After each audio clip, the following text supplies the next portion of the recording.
nation and lovers of the best team in the NHL, the Toronto Maple Leafs. I'm joined across the technology highway with the man, the myth, the legend, Mr. Ball Walker. What's up, baby? I am fucking fired up to be here, El Jefe. Thank you for having me. Let's go, baby. Let's go. First place. In the world, number one, baby. Before we start, I need you to do some commentary because I poured myself a couple little sippies, and I want you to document it. Here we go. Okay, there's one. There's the hit. Oh, and the shot. The second shot. Oh, it's getting rough. Oh, he blew out the smoke finally after two shots and a third shot to polish off. Holy shit. Let's go. Woo! Man, I thought I was fired up. I just made the Ryan Ginger here. Well, my man, I got to tell you, oh, man, it is fucking going already, man. That sure hit my system. Let's go. Yeah, you think? Woo! Listen, Bob, baby, I've been so excited for this pod. We got so much to cover. And we've been shooting texts. Like, we're good buddies, but we're not, like, best buddies. But we're shooting texts every game, being like, oh, my God, I can't believe this call. What's going on with this guy? Like, we've been doing basically this pod for a month via text during games. Yeah, and you know what? Going into last night, I'm like, we've got a pod tomorrow. I know Matthews is out. Let's do this show with a win. And the Leafs deliver for the second time against Edmonton without Matthews. For the second time. I mean, we can start with injuries, but I feel like we got time for that. We got to break down some other things. First off, in the month of February, they had 12 games, a beautiful record of 8-2-2. Yeah, 18. I love it. 18 points. I mean, really, and these losses aren't blowout losses either. So I feel good about the losses, even though they're a loss. Yeah, more than anything, El Jefe, we're not blowing leads. Well, one important one. Trust me, I saw all the comments too. Everybody was quiet for a whole week, and then as soon as that happened, they were right in that group chat. It was pretty fun. Oh man, listen, we forgot to dedicate this podcast. This podcast goes out to all the haters. They hate us because they ain't us. We've said that Kyle, Neil, Aaron, any other motherfuckers who want some, come get some. You hate us because you ain't us. Yeah, peanut butter and jelly right there. That's it. Fantastic month, though. Fantastic month. We kept in first place. We did blow that one, like you said, but otherwise strong performances, and everybody that we need to be firing up is pretty much firing up. We're glossing over it a lot because we just came off a big win against the second place team in the North and the third place team in the league. When you shut out now Edmonton, we said this from the beginning, they're going to be contenders because they got the best player or maybe one of the best players in the world on their team. And then they got a top 10 player in the world also on their team. And they happen to play pretty well with each other in Draisaitl and McDavid. But when you can blank a team for nothing, when they're also on a very similar hot streak that the Leafs are on, like Leafs 8-2-2 in the month. I think I think Edmonton was 7 whatever it was, but they were also on their streak as well. So you shut down a hot team with your backup goalie, I'm in. Yeah, I just feel bad for fans last night because they had to do a Toronto Edmonton game without Matthews and McDavid. Yeah, he was a ghost. Yeah, on the offense and the defense. You know that meme where like Wolverine's looking at the photo wishing it was him? He's looking at the Toronto just wishing. Man, I remember so much about McDavid's draft day. He's wearing the blue and white tie, thinking that there's a good chance Toronto's going to get him. And it never panned out that way, but could you even imagine? Jesus. Yeah, no kidding.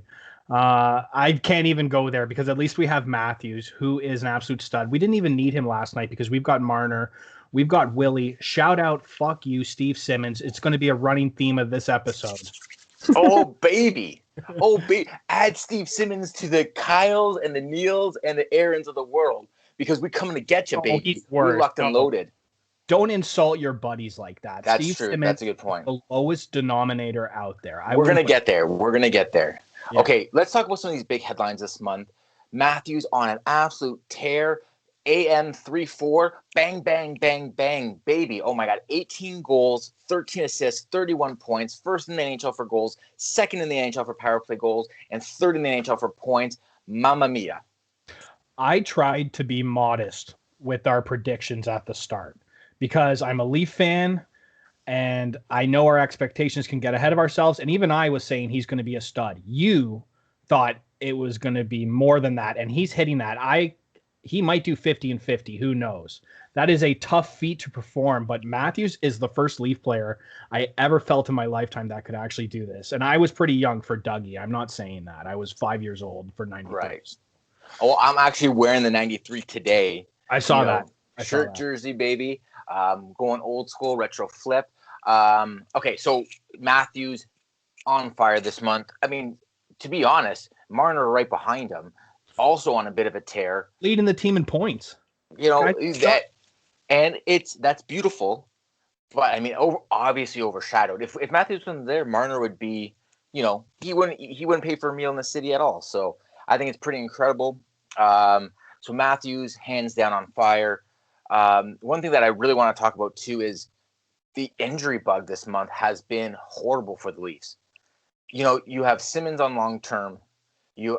Campbell just returned last night. It'd been like a month since he'd been on the ice for the Leafs. Muzzin, I was surprised he didn't lose more time than he did, playing with a fishbowl, looking like some evil villain in a Ninja Turtles movie. I'm pretty impressed with that. And not to mention Thornton in and out of the lineup, Hyman in and out of the lineup. I think there was about 8 or 9 injuries throughout the month of February to key players. I'm not talking about Sandin going down with an injury. We're talking top 6 guys going down. Yeah, and to add to that, excuse me, sorry, Jack Campbell didn't practice today. And he looked a little iffy in the third period last night where he was kind of struggling to get up once or twice, I saw. So I'm not going to read into that. I'm just saying that's what I read. He didn't practice today. It was Hutchinson, Wall, and Anderson did some light practice. But you're right. Before this month, the Leafs were pretty fortunate for injuries. But it hit us hard, like you said. So we're finally starting to get the guys back. We obviously missed Simmons. The guy had 5 goals before he went down. Yep. So we still missed him. Yeah, and we really missed the physical element that he brings to the team. I mean, great, like Muzzin too, but Muzzin isn't your guy who's going to be as active maybe as Simmons. Simmons is skating around the rink looking for a hit, So yeah, Muzzin. I'm not looking at Muzzin to fight and answer the bell necessarily. He kind of did that, but he's not that player anymore. I want what he did last night when the guy runs our goalie or runs someone. He's going into the pile to say something. I want to see that heart. That's what I expect Muzzin, so that the team as a whole sends a message like, don't fuck with us anymore. But yeah, that's Simmons' job, and that's where we miss him. But, guys like Thornton and those guys, it's just we need that physicality, that toughness, that presence on the ice, and that's what he brings. I agree. I think the Leafs, considering they had this hot of a month with these injuries, it really shows a depth.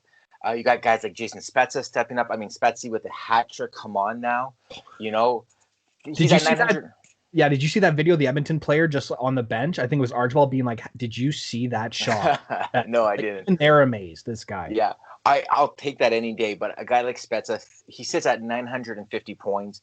There's a good chance he gets another 15, maybe 20 points on the season. And then he's in this weird area. If he signs again with Toronto, I can't imagine Toronto signing him to his 3rd 1-year deal, but you never know, it could happen. And possibly getting 1,000 points in a Leaf uni. I'd love to see it. I think it's slim. I don't think it can happen, but I'm on board for it if it does. Yeah. You know what? I actually could see him coming back for another 1-year contract. Because he said he was going to retire if someone claimed him off waivers. So it seems like whatever time he has left is going to be trying to get the Leafs a cup until he just can't play anymore. So I do see that happening. Right. Who's been the surprise for me is Bogosian. Baby, save it for the studs and duds, or the studs and buds. All right. Okay. You're right. Or the duds and buds. Wow, it's hitting. Okay. All right. So one topic I wanted to touch on briefly is early in the season when teams jostle with the first couple wins to hold first place. We saw the Leafs retain first place all month. How special is that for a Leaf fan? We haven't had that in a long time. Long time. First in the league's one thing. First in the division's one thing. First in the league's another thing. So, this feels really good. Yeah, I'm going to try not to get ahead of myself, but you brought up such a great point. As a Leaf fan, what that means is there is a lot of time left in this season. So keep that in mind. But yes, like I said before, besides that one lead we dropped, it's been fantastic. I feel a confidence in this Leaf team I haven't felt in a while. I like it. Okay, let's talk about goaltending. It's been the major storyline all month, aside from injuries and Nylander. But it's been such a crazy whirlwind when it comes to injuries. Campbell goes down initially. You have to ride Anderson for, I think it was like 6 or 7 games in a row. Yeah, I think 6. Yeah, he gets a rest. Hutchinson gets hurt, takes a couple games off, takes about a week, 10 days off, give or take. Hutch comes in, goes 2-1. Well, actually, what was it? 1-1-1? But he plays okay.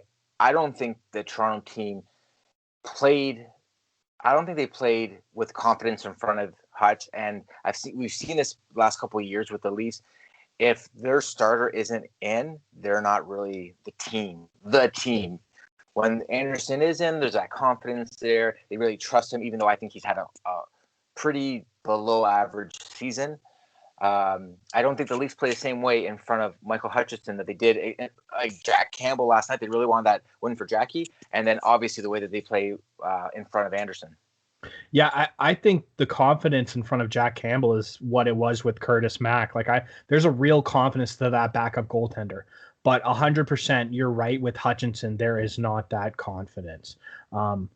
Hutchinson can hold his head up high. I mean, he didn't play great, but we kept first place.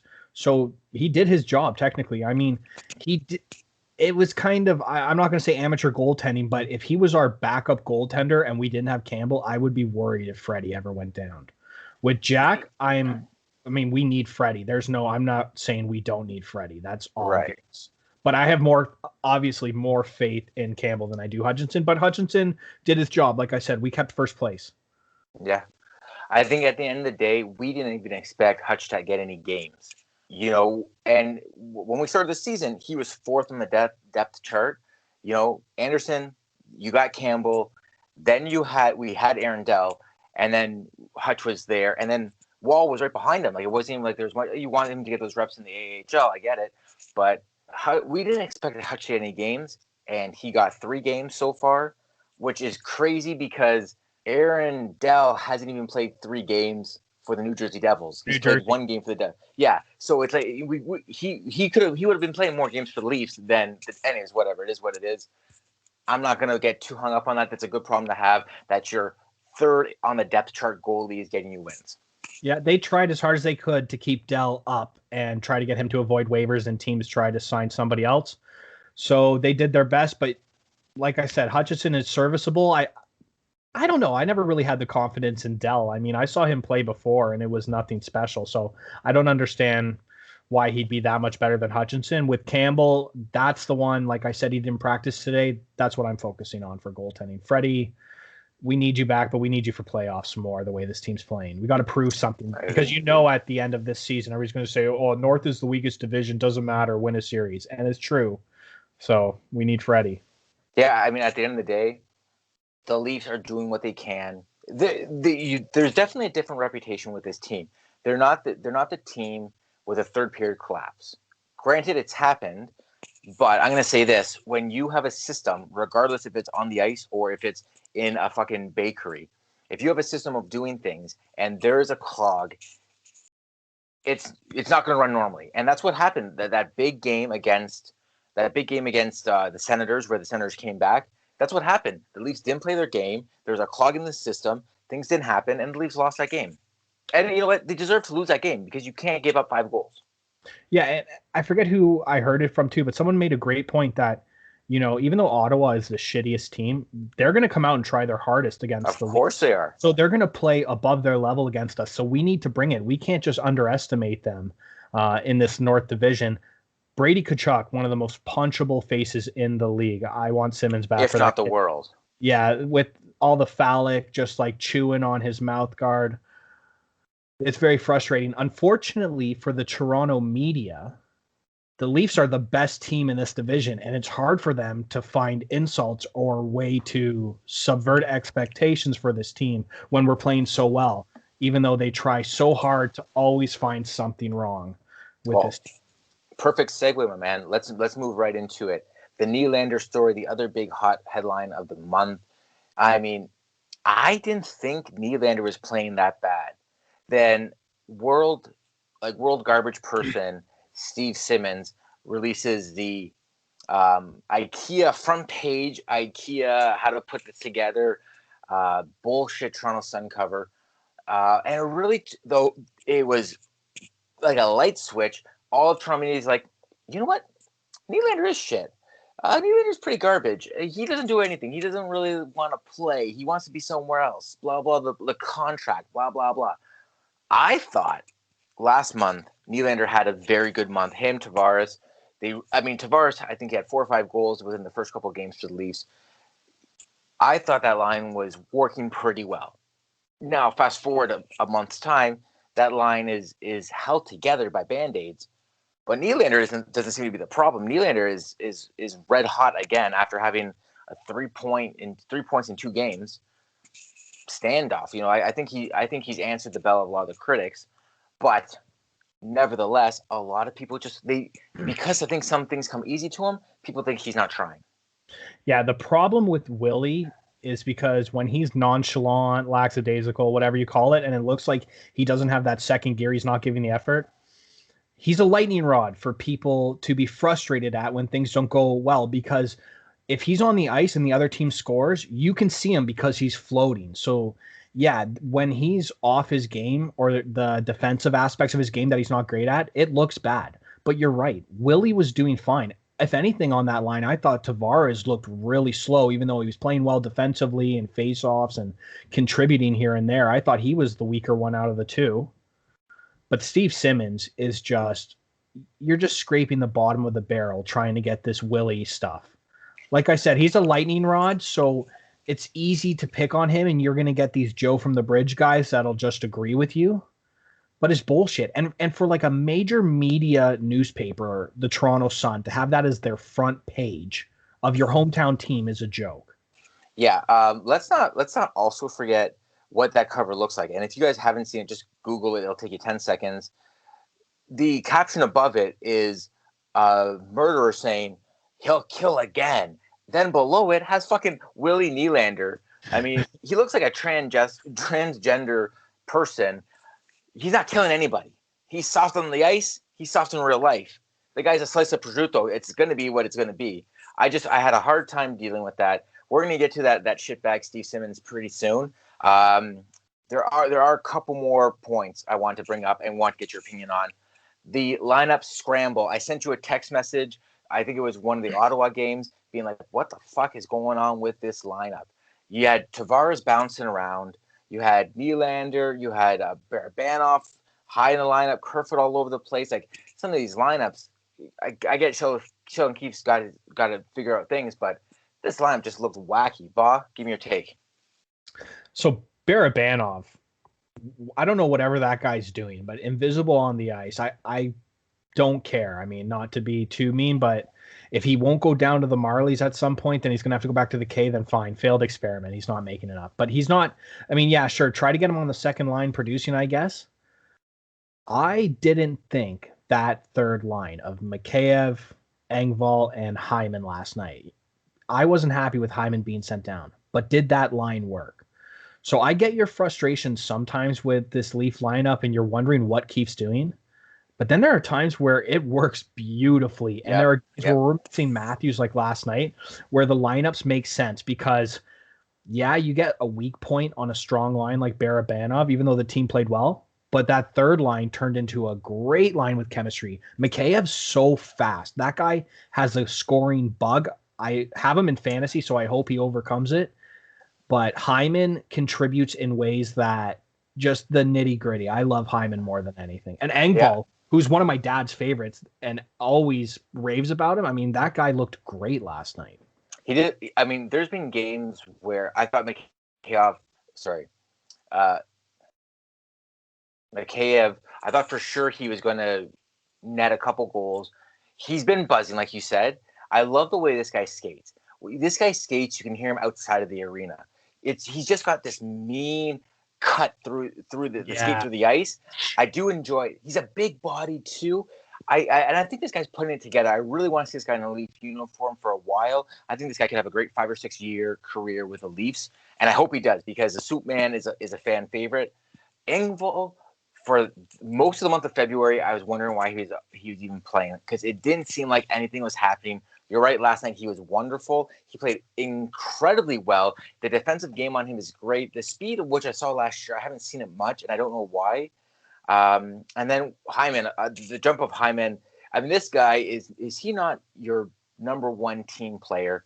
This guy will play the first line, play the third line, power kill, puck to the face, puck to the ankle, puck to the dick, whatever it is. The guy's going to take it for the team. This guy, I'm so nervous at the end of this year when his contract's up because I think he's a $4 or $5 million kind of guy. I absolutely agree. There are teams that are willing to pay for that.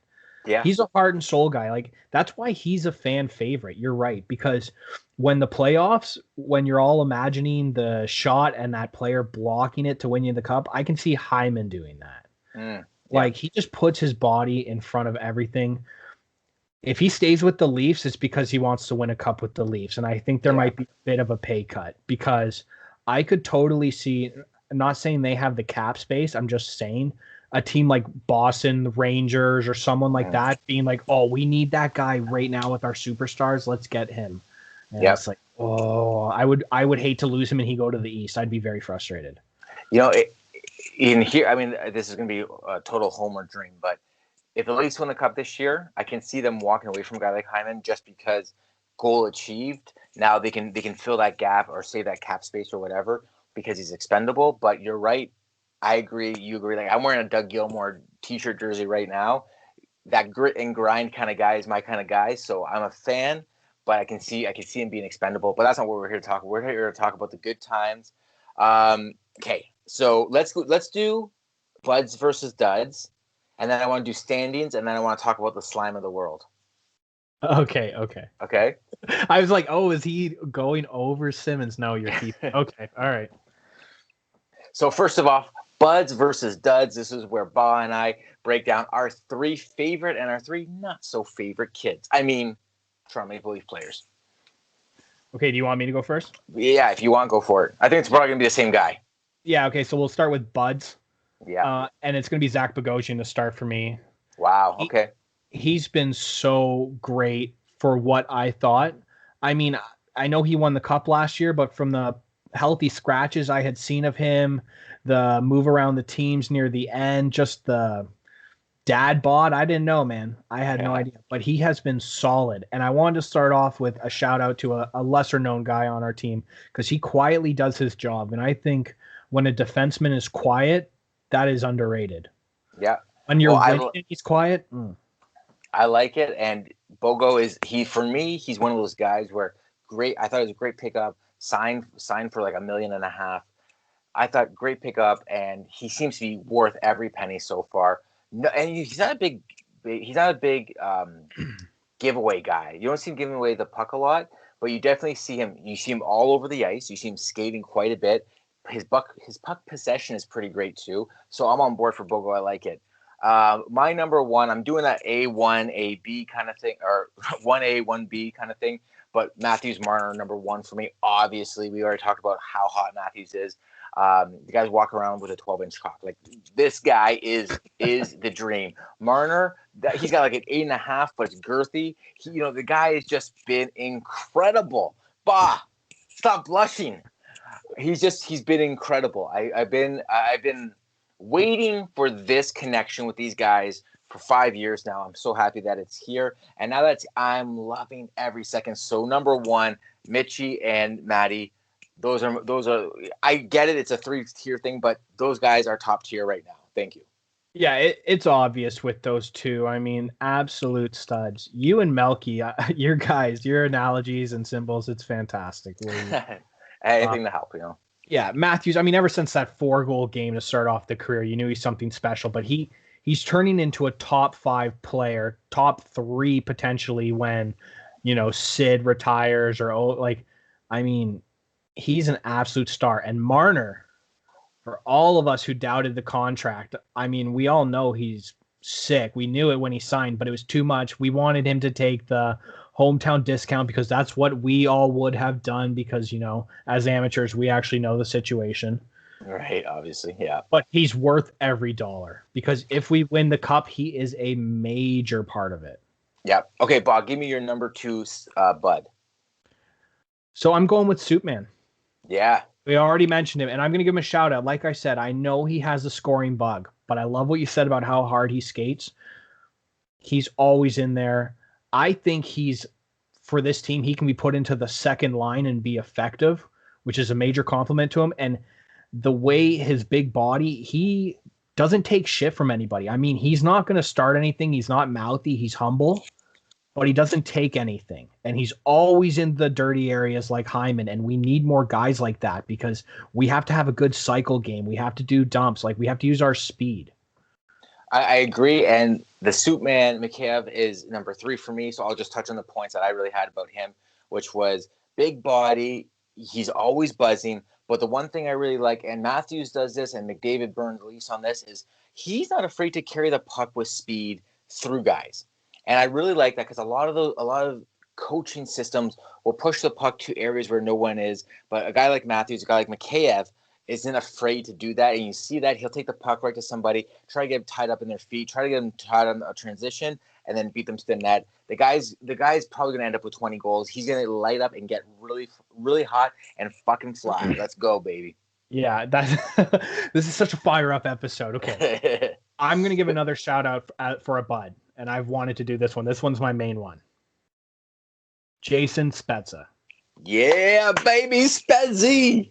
A former Ottawa Senator player. I never thought I would love because, you know what? Not that I ever hated him when he was on Ottawa because I hated Alfie and there were a bunch of other guys, Chris Neal, that I could throw my hate towards. He was quiet. He affected us a bit offensively. Then he went to Dallas. He was kind of off the radar for me. Okay, he's doing his thing with Ben Sagan, whatever. He's in the West. Who cares? Then this guy comes to Toronto, and all I hear is it's his hometown team. He's always wanted to play for the Leafs. All right, I'm sold. League minimum? Okay, bonus. Why not? Fourth, third line, he's willing to contribute. And the man contributes. It's been 2 years now, and I'm willing to take on a third if he does the same contract. This guy's allowed on this Leafs team. He's a fan favorite now. Leafs legend, Jason Spezza, the way he's playing. Hands down. And you might have seen it. It was in the group chat this morning. But just imagine Jason Spezza's laugh when he's hoisting the cup. That is going to be the purest sound in the world. It's going to be like the first time you heard the Beatles, baby. It's just going to be, he's going to laugh. It's being clouds. Yeah, exactly. I love Spezza. That's actually a fantastic pick, Ba. And, we got to show love to Mississauga's own Jason Spezza. I watched him play when I worked for the Ice Dogs. I watched him play. He was a big deal then. When he got drafted by Ottawa, I was like, well, nice knowing you, buddy. And I don't remember the Ottawa years, to be honest. I can't even picture him in a Sens uniform. So, my D. Neil, he sucks. All right. My last Bud is going to be TJ Brodie. I really felt I feel like the first month is really hard for him. I almost chose him. And I feel like he's in that spot. He's doing the same thing you were saying about Bogosian. You don't really notice him on the ice. He's doing a lot of little things. But, man, he's making Morgan Reilly look amazing. Why didn't we figure this out about Morgan Reilly before? He needs a really we had it a little bit with Hainsey, but this is next. This is a guy his age bracket that can move the same way he can move it in synergy with them. I love it. I think TJ Brodie, big Bud for the month of February for me.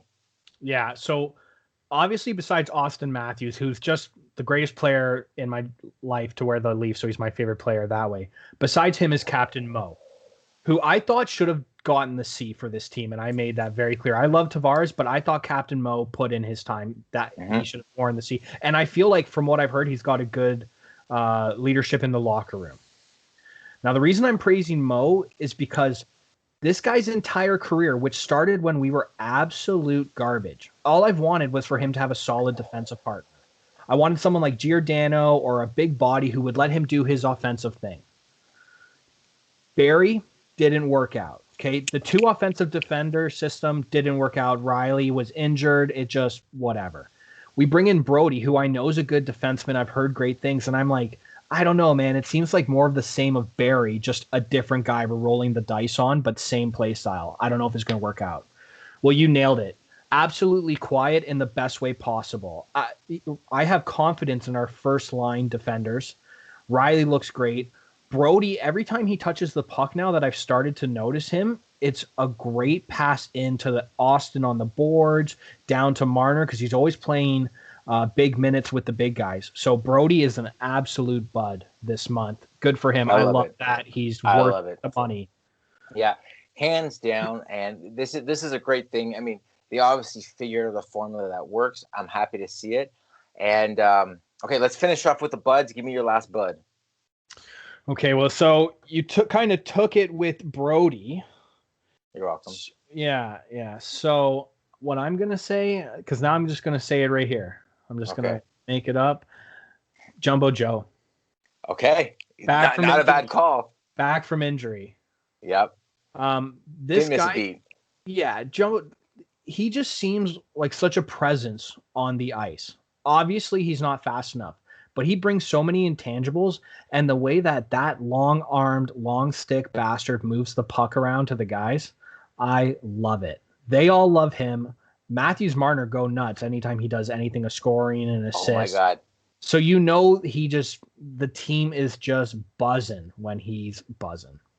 I heard stories about Mitch Marner's father being a nutcase, and like you probably know, like you're a little closer to the OHL game than I was, but I think Mitch Marner is looking at Joe Thornton like, Dad, did I do a good job? Was that a good pass? Did I score nicely, Dad? Like they're looking for his approval, and I love it. And I love that he embraces it. He's like, yeah, I'm old as fuck. Look, I got this Santa Claus beard. I got gray pubes, whatever it is. But like, I'm in to win. Let's go, baby. So I'm happy that Joey's doing a good job. Jumbo, I'm in. I love it, Jumbo. He's taking the Patty Marleau daddy role. Yeah. So just to recap, the standings in the North, as we left it when I wrote this morning, was the Leafs in first, Oilers in second, Jets in third, Canadians in fourth, Flames in fifth, Canucks and Sens battle for the bottom. We also did a prediction last month, and I fucking nailed it. I almost went almost perfect 100%, hit 80%. Besides 2. Yeah, besides 2, which was a Calgary and Jets. I had them the other way around. You had first and last, which is, hey, I'll take it because you picked the Leafs to be in first and you picked the Sens to be in last. That's a win in my books anyways. Yeah, you know what, though? I'm trying to oh, man, I'm close. There's only 7 teams, really, so how close could I actually be with 2? I overestimated the Flames. Didn't think they implode the way they did. I did know Montreal is as shit as they are. Hilarious. All the shit talking, even from the pundits, that they are going to be a top team and their coach is fired. So good job, Montreal. I knew they'd be bottom there. Vancouver's overrated, doesn't have the goaltending. Alex Edler looks like possibly the worst defenseman I've ever seen on the ice. When Toronto was playing them, that guy gave up the puck so much, did stupid penalties. It's a joke. I'd be calling for his head. It's gonna be interesting what happens after this Edmonton series for the Leafs. What happens in Vancouver? I'm so curious. Well, the big thing too is if Edmonton had won all 3 games they're playing against us, I think they would have been tied with us or just a point or 2 behind. Like, it would have made the standings really fucked. So the fact that we won last night is huge because now no matter what, even if Edmonton wins the next 2 games, which they won't because the Leafs are that good, but nobody's going to catch us either way. Yeah, I think the North is a runaway division for the Leafs this year. It's theirs to lose, barring even if Matthews is prolonged out of the lineup. I think even with Matthews out of the lineup, this team's dangerous. I think the only way the Leafs falter is if they keep go. Yeah, I think that they still have issues with goaltending. Okay, so the other thing I want to point out was the Leafs not only first in their division, first in the league. I want to give you the top 10 in the league. I want you to tell me if this is a surprise for you because I think it's a surprise for me. Leafs at number 1, Panthers at number 2, Oilers at number 3, Lightning at 4, Blackhawks at 5, Jets at 6, Hurricanes at 7, Bruins at 8, Caps at 9, and Vegas Golden Knights at 10. Round up your top 10 in the league. Yeah, so the two big surprises for me, first off, and because I have this guy in fantasy and he's absolutely cleaning up, Patty Kane in Chicago. They're not going to be able to keep this up. I don't believe Chicago will, with missing Taves, and I'm forgetting the young guy who just played for Canada. Anyways. Yeah. So Patty Kane, I think he's still going to light up the best American besides Austin right now in the game. And then obviously Florida. In their division, nobody thought Florida. I mean, they haven't played as many games. Those retro jerseys, Florida, are some of the only nice ones in the league. Barkov's nasty. What about you? Any surprises? Yeah, for sure the Panthers. I thought we'd see this last year from the Panthers. We actually didn't. Blackhawks as well. And the only other thing is I really thought the Bruins would be taking a step back this year, but they're fucking red hot still. I thought so too. It still might happen too. So I think I said they wouldn't make the playoffs like an asshole as a biased Leaf fan. So that makes me You know what I just forgot, Bob? We did not do our duds for our I was about to call you out. I did. Okay, all right. Hey, listen. At least I pressed record this time, okay? Man, okay. Those shots. All right, let's fire through this. I'll give you my first dud. That really being the man, the myth, the legend, our captain, Mr. John Tavares. Man's been lost this month. I don't know what it is. I don't know if it's off the ice, if it's a head game. I don't know what it is. But our man JTO is in the toilet. I really hope it's not one of those the game is slowing down or speeding up too much for him and he's slowing down too much for the game. Right. Like, getting over the hill 30. I mean, the skating wasn't great to begin with. That was a knock even in his drafts here coming out of Oakville because I always followed him. The hands are still there. The IQ is still there. You know what? It's one of those things where we can't get another Mitch, but he needs a Mitch on his lineup. Like I've heard rumors of us going after a Rickard Raquel type guy on Anaheim. Right. So I don't know if maybe we need to get him some new line mates, but I mean, it's still John Tavares, that much money. I shouldn't be saying that at this point. So he's got to step it up. And for that, I do agree with you. Even what I said earlier, he has been a bit of a dud. The only thing I want to add to that is even though things just aren't clicking for him right now, or this month, I should say, or whatever it is, the man is still composed. Yeah, he has frustration, but you don't see him doing anything outside the norm. He's trusting the process, and I think that's so key. We all know that he's not fucking Captain Charisma, but you can definitely see he just needs to trust the process. He'll be back where he needs to be, and JTO will have a strong season by when it's all said and done. I 100% believe that JT is going to be one of a powerful driving force in the playoffs and towards the end of the season. So that's the faith I have in him. He is going to bounce back. Yeah. Right on. Give me a dud for you. Well, my dud can't find him anywhere. Jimmy Vesey, VC. VC, yeah.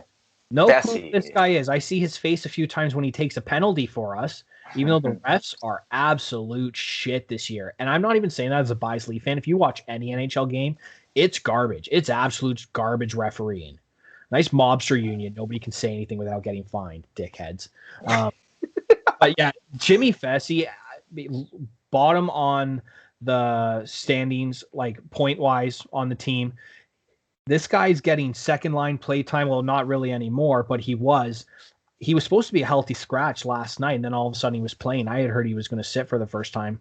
We're not really spending a lot of money on him, so it's not a major dud like John Tavares if he's not going. But he's been absolutely quiet. And besides the few penalties, like I said, he really, in my mind, hasn't contributed anything. I think it's a nice pick. I was really pulling for VC. I was really hoping that he would have this, coming of age moment where he ends up just turning it on and really being the player. I do like his skating. I think he's a really good skater. I do like the fact that you see him in many different roles, so I think that's okay. But I thought this guy was one of those guys who's going to net us a couple goals, and he has. But I thought he'd be more of a 20-goal scorer. I don't think he's going to hit that mark, and I would be shocked if Jimmy Vesey, BC, finishes the year with the Toronto Maple Leafs. Yeah, you think they're just going to trade him? I think they're going to trade him or cut him. Because at the end of the day, it was kind of a reclamation project, anyways. But there's some little things that he does that I like. I wouldn't put he's approaching Dudville, but he's not there in my books. But he's close, and I know a lot of people outside are calling him for his head or for him to sit a game and get another body in there. But I don't think it's at that point yet. Let me go ahead. No. I was just going to say, I'm not calling for his head by any means. Like, I still like the guy, but no more second line minutes the way he's playing. Like, time to tough it out on the fourth line. Yeah, grind out a little bit, get it. I mean, it can work. You never know. But it's also a guy who's been in the league for about 5 years now, so it'd be interesting to see how he responds to that. I'll keep the ball rolling. Even though they love him, even though you love him, I don't love him, and that is the iceberg, a.k.a. Freddie Anderson. I don't know what's going on with my dude, but he looks slow to me. He doesn't look great. His positioning has been good. Obviously, his save percentage is pretty decent. One of the top in the league. But my dude is just I feel no power in him. When I watch him play, I am skeptical if he's going to be able to finish the play. I get nervous watching him. I don't think he's been incredible. He has more recently, prior to him being injured, he has turned into the Freddie Anderson that we know and love. But I just feel like he's a little bit away. He's a little bit absent. Yeah, we said it on the last pod too. I mean, this many seasons in the NHL, you're that old, and the same start to the season every year, the same middle, the same end. I mean, I'm not going to say I have no confidence in Freddie because he's our starting goaltender and we're first place, so I'll give him that respect. But it scares me that I don't really see another option out there that's better than him on the market. I don't want to overpay Freddie, and B, we can't. So he needs to take that into account. And this is the best option for Freddie. I mean, we're the closest to a Stanley Cup team starting that I think he's going to get, unless I don't know how he could go anywhere else with the money. Yeah, I don't see it. It's worrisome. It's worrisome. Like Jack Campbell, I love his play, and my buddy was texting me the other night, and my buddy has some pretty hot takes, but he was saying, "Oh man, Jack Campbell, like Freddie, he's so shit. Jack Campbell should be the starter." No, I do not think that. Jack Campbell is not a starter in the NHL. He is a excellent backup who, when Freddie goes down for a couple of games, I have total faith in him, 100%, and the locker room loves him. But Freddie is a dud because he's supposed to be one of the top buds. Always. And I know that sucks for him, but that's the name of the game, being the Toronto Maple Leaf goaltender with possibly the best team we've had in 2 decades. Like, longer than that, but yeah. Yeah. Okay, why don't you give me your round 2 dud? Yeah, so this team's all on fire. So it was a little hard, but this guy with VC for me, it's Barabanov. I mean, we spoke about him before, but he's last on the team in points. This guy hasn't a contract. Like, he can't go to the Marlies. It's getting to the point now where you're just taking up spots. Like, you know what? Just bring up Patan. Just bring up another young guy to give him a fighting chance, because this guy, I don't know how many points he has, maybe 1 or 2. And then he was on the second line last night. Like, I get you're juggling the lines, but no, Barabanov is not working out. And it's just kind of a lost cause. Like, it's, you know what, that's a guy that VC's dad works for the organization, I'm pretty sure. So that's a bit trickier if they are going to go that route. But with him, just, you know what, man, go back to the K, or we'll just trade you somewhere. Grab a 5th rounder. I don't know. Yeah. I don't think you're wrong. I think he's the kind of guy that needs to be playing quite a bit to get going, and I don't think he's going to get that opportunity. But I'm still willing to give him a chance because the team's in first place, so that counts for something. Yeah. My third dud was going to be Morgan Reilly, but I've actually changed my tune on it because I think it was a little bit of a – at the time when I first wrote that, I thought for sure, because I didn't think he was playing very well, but I feel like he's turned it around. Pierre Engvall is going to get my third dud. Oh, okay. I just don't see what he's doing. I said it earlier, you know, he's doing some things, but I just don't see enough of what he's doing. I feel like he's buttery soft. This dude, you know, the defenseman at the blue line, when he gets to the red line, he's already starting to chip it in because he's too nervous what's going to happen. I just don't see it there. I feel like he's just lacking something. And that pizzazz and speed that we saw last year that kind of won him the spot is nowhere to be found. baby, if you're 6'8", fucking open up those legs. Let's fly. Let's go, baby. Come on. Because Pierre Engvall, for me, right now, Dudville, baby. Yeah.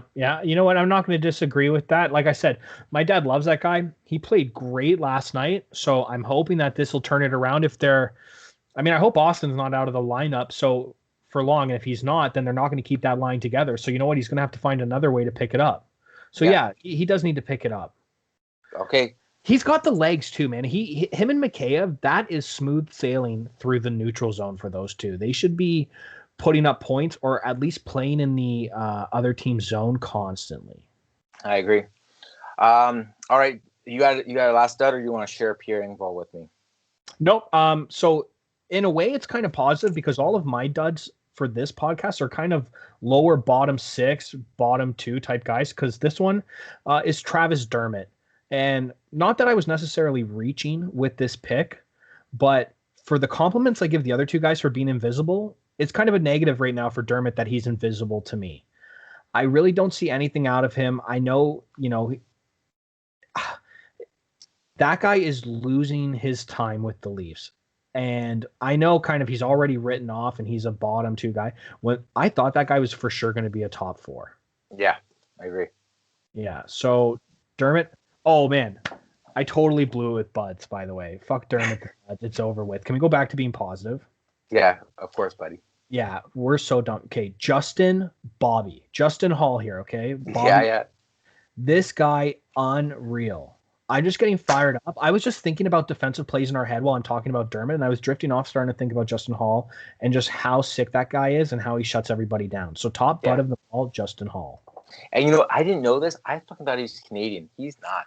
No, American. Yeah. All right, my man. Listen, it is that time. It is slime o'clock. This is a brand new thing. You read in the title, and if you're listening to this, target on your back. It's time to shit on public enemy number 1, Steve fucking Simmons. This bro. Okay, if you guys don't know, if you guys are outside of Leafland, Steve Simmons is a writer for the Toronto Sun. He's a journalist. He's been all over the sports media map in Toronto and in Calgary. But the dude has fucking a history of beating up on the Leafs. But if you don't mind, because I want to get into the hate speech as quickly as possible, but do you mind if I just go over some of these controversies? Yeah, go ahead. I can't. Okay, so first off, Mr. Simmons, we read this column, and he'd always have this little weekend column, and it'd be like, hey, whatever happened or whatever became of ... and it was someone in the sports world that you hadn't heard or seen from in a while. And in 2014, he wrote a column and posed a question.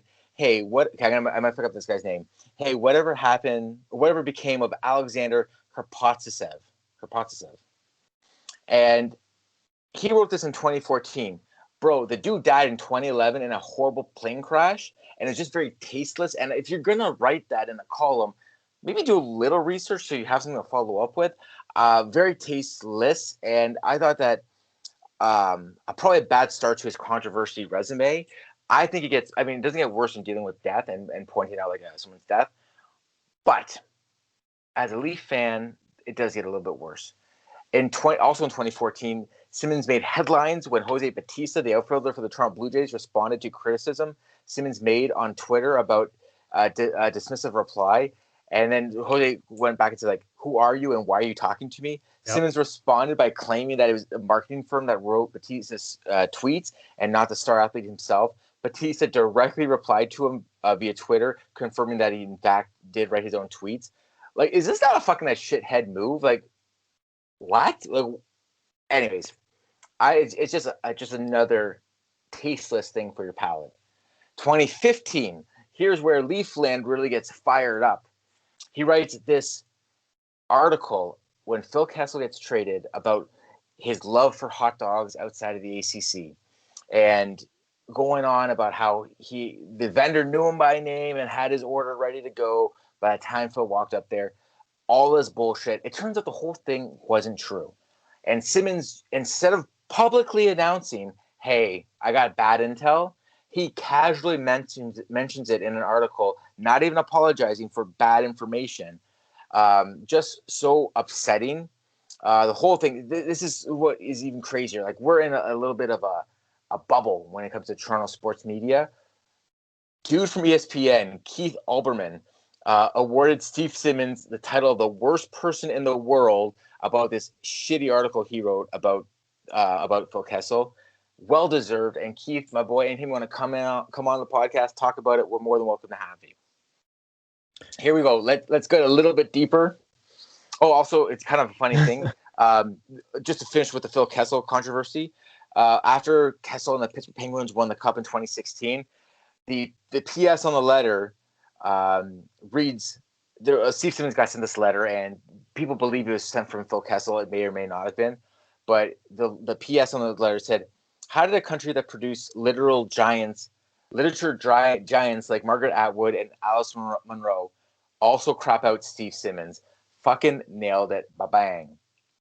He's an absolute rat. Yeah. Now, the last two controversies, we talked about the Nylander one, but in the offseason, Steve Simmons broke the news about Austin Matthews having COVID.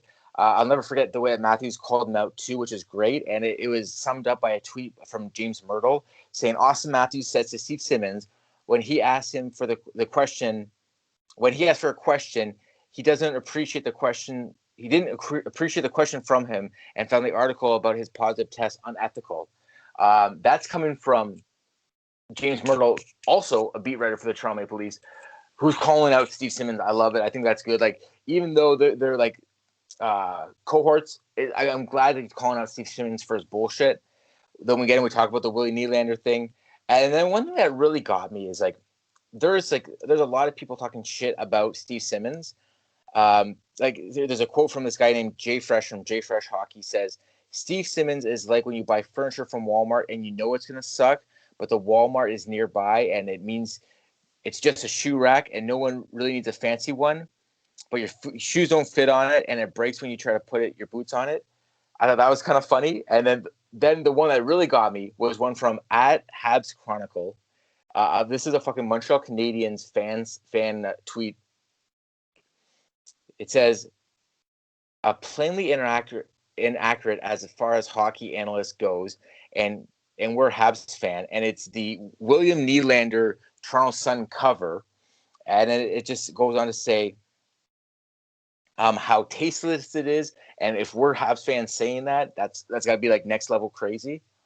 The actual best quote that I ever heard researching all this stuff made me laugh from my all-time favorite Leafs GMs, Brian Burke, when Steve Simmons asked him when Berkey was fired, he has his exit presser. He's talking about his time with the Leafs and asking anyone to hire him, whatever. Steve Simmons asked, "Will he be leading or will he be running the next U.S. hockey team, Olympic team?" Burke responded by saying, "You'll have to ask them. You know what, Steve? You know what the best part of today is that I will never have to talk to you again." Yeah, Berkey's called him out multiple times. I love it. I just want to conclude before I let you get into your rant. Steve Simmons is slime. He looks for small details and creates these huge fake news headline stories from them. He's a Toronto fans' number one face for why Toronto media is hated and garbage and everyone can't stand it. I have lost all respect for Steve Simmons. I used to enjoy his arguments on TSN, The Reporter, but knowing he's laughing in the face of all Leaf fans when he writes his shit stories, it just makes me feel such fire. When he lies about a guy like Phil Kessel, who, fine, we all make jokes at Phil Kessel's expense, but this guy's job to research facts and then present them to the public. And he didn't do that. And it makes me feel just dirty dealing with it. Fuck you, Steve Simmons. I can't wait to see the shit you write when the Leafs win the Cup. Suck it, buddy. You're a hack. That one's for you. Yeah, he's an absolute hack. The problem with Steve Simmons, I've hated Steve Simmons for a long time. My family's hated it. Him, Damian Cox, Dave Feschuk, a bunch of guys who always have written shit about the Leafs in the Toronto market. Like, what are you doing here? The problem with guys like fucking Simmons, first off, he's never played fucking sports, no matter what he says, but he's a main sports guy. But the main problem is the media circle jerk around him that lets him keep his clout and his job. You know that he has sucked off or has blackmail info on higher ups somewhere in the media or kisses their ass for 40 years constantly, that all the higher ups in the media love this guy. It's the only reason he honestly goes on to the reporters. He gets articles all the time, because in this shitty world we live in now, it's all about clickbait. It doesn't matter what the content of the story is, as long as you get views. So you just get bottom of the barrel media, which Steve Simmons is. He used to be a hack. He still is. But the problem now is that the world is now increasingly full of hacks, and he's moving on up because of it. And he's bullshit. A king hack. He's a king hack. Yeah, he's a king hack. You know, it's fucking garbage what he writes, and it shouldn't be allowed. And the fact that he keeps getting a job is almost like laughing, throwing it in our face, like, haha, we know you guys hate it, but guess what, Leaf fans, you should hear the other side. Who's asking for it? Nobody wants this guy's opinion. Go to Ottawa, go to Montreal, go anywhere else where they don't like the Leafs. Don't fucking write that shit. He wouldn't have a job. He wouldn't have a job. Brian Burke nailed it on the head. The problem is not the Toronto media, because everywhere has media. It's the amount of Toronto media. The reason the Maple Leafs locker room is so massive is because they need room for all the reporters. Where everybody else has like 3 to 10, the Leafs have 50 to 100. It's a joke. It's oversaturated. And I'm telling you right now, 85% of the media, if anyone's listening, which I doubt it, but 85% of the media, you would not have a job in any small city because you're not good enough. The problem is, it's like TMZ in Toronto. Pump out as much content as you can and be the first person to get the shiny clicks. That's all it is. He's a piece of shit. I don't mind if you want to be like, hey, here's the pros and cons of the situation. But if you're just con, and also you're an idiot if you like this, con, like who are you really benefiting there? You're just fucking getting your ego out there. I don't want to spend any more time. Just the idea now is making my stomach turn. And shame baby, on I want to eat. Toronto Sun though. Shame on the. That's your head. That's your front page in your own hometown city. Like, that's a joke. You're supposed to. If it bleeds, it leads. I get it, but like we all know it's a blue collar newspaper. And you know you're going to get those people buying that newspaper if they see that on the cover to know what's up. I get it. But at the end of the day, fuck you. How about that, Steve Simmons? How about that? Enjoy that fucking hot dog. Okay. Yeah. Besides guys having just cut out the Sunshine Girl and putting it in their locker room and factories, you provide nothing. Fuck off. Yeah. And if you want to buy a TV at a decent price, you can find that. Anyways, let's get into it. We got some fan questions. Thank you to everybody who wrote in. Here we go. First question.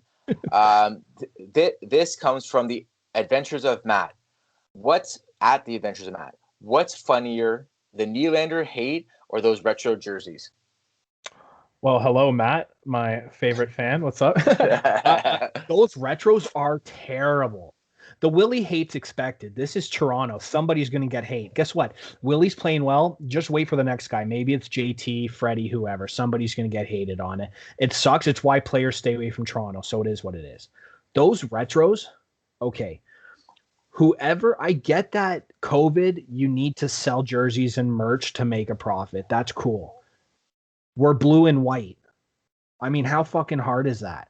I know that you just like gave the colors to Tampa and it seems you're like pushing it on them and like, hey, maybe the Leafs should change it up over 100 years. No, it's blue and white. It doesn't matter. It's the same colors. If you made it blue and white, if you made that white alternate we had in the Sundin years, people would buy it. You make a white Sittler version, blue Sittler, people are going to buy it. I am never going to buy this gray jersey. I will never. Okay, so the retro jersey, when I first saw it, I was like, that's what they went with? You know, but I have to say they've actually grown on me. I still don't know if I like the gray. I still don't know if I like the gray, but the gray actually turns me off for the same argument you have. We're blue and white, and don't even get me started on that fucking god awful St. Pat's jersey. I don't give a shit about the St. Pat's. That's history. I get it, but come on now. Once a year. It's actually going to be twice a year this year, and it's going to be next year. You know what, man? If that was our third, because we're not a green team. Right. But for wearing it on St. Pat's and St. Patrick's Day and maybe one other day, and we actually were that team, I'm okay with it. Yeah, like, I really like the baby blues they had in the 70s, 60s, and 70s. That's what I would have preferred. Like I like the deep navy blue too, but I like those lighter blue ones. Anyways, whatever, it doesn't matter. The point of the matter is, why aren't you going all the way like Marlboros? Do something. Oh, yeah. Gray. I don't love it, and we got a buddy in our group chat who actually works for Adidas, and he was mentioning that this design went back and forth hundreds of times because always on the Leaf end they were changing it. So I don't know why, but I don't love those jerseys, but they're kind of growing on me. Now, what is funnier, the Nylander hate or those jerseys? 100% is the Nylander hate because he's on, when you think about it, he's on a decent contract, even though people didn't love it. He's on a fucking decent contract, and he's producing. Yeah, and he's producing. So at the end of the day, is he transgender? Possibly. Who cares? He's providing what we need. Willie is stud. You do not. Coming from our good friend Aaron, surprises, the good and the bad. I think the surprise for me so far is Simmons just being welcomed onto the team and providing what the team needs. I think that's big. I thought for sure it'd take him a little bit of time to warm up, but the guy made his impact the first game, punching in Shabbat's face, and I'm a fan of that. So that's my big surprise, the bad goaltending, and then the good, obviously being in first place. That's awesome. Yeah, I'm loving Manny Malhotra and what he's done to the special teams. I know they've been pretty poor the last few games. They got to pick it up. But I loved what they were doing at the start of the season. First place, absolute bonus. And I know the one game we kind of blew, but the big one for me that's a plus is the fact that we're not blowing that many games. We seem to be closing them out. And the bad, I'm going to agree with you right now on goaltending. Freddie has just got to be better. And he's starting to. Okay, next one from Aaron was, what are some possible additions for Toronto before the deadline? I don't know, to be honest. I'm in the talk of another top six forward, but I seem to think the team's pretty solid when it comes to forwards. And if anything, I guess goaltending for me. But again, where and what cost? Yeah, like I said, I've heard Rickard Rakell. I've heard Kyle Palmieri.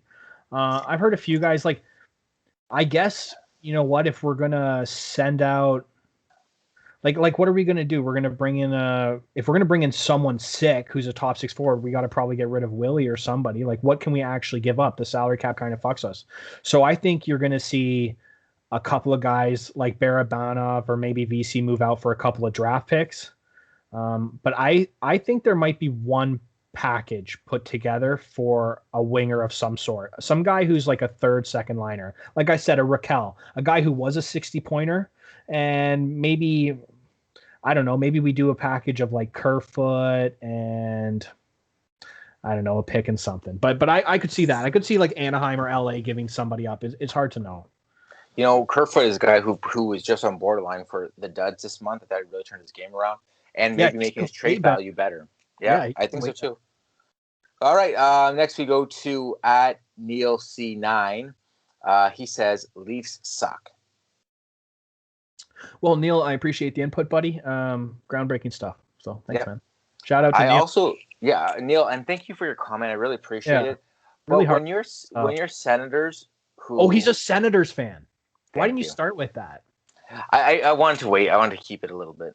Yeah, he puts the noodles, he puts the little arm things on when he's taking a bath. That's a Next question comes from the Chalupa Cabra 52. Goalie debate in Toronto. I don't know. The debate is we need a goalie that will stand on his head and not get hurt. Freddie has been consistent at consistently being the same every year, same start, whatever. So if he's willing to take a bit of a pay cut or not get as much as we think he's going to ask for and steps it up. Otherwise, the controversy is who's going to be our goaltender next year. That's the big one. I mean, obviously Campbell should be our starter. He was so sick last night. Next comes from Blackzilla27. Will the Leafs make a deadline deal for another scoring winger? We touched on it already. Do you actually think they're going to pull the trigger is a question? I think there is going to be a trade. What up, Blackzilla?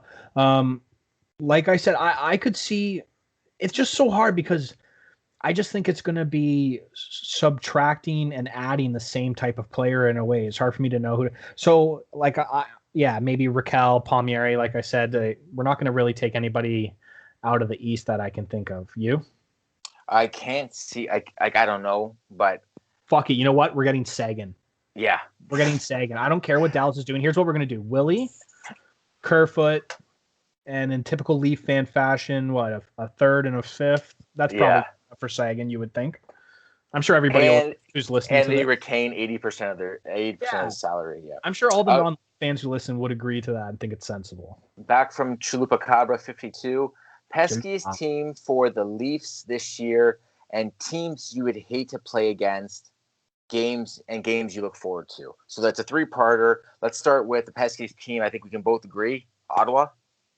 Yep, like I said, they're gonna play the best game they can possibly play when they play us. I hate Kachuk's face. I hate their organization, their jerseys. I've been to their city. It's a beautiful city, but the people suck at driving. Everything's spread out so dumb.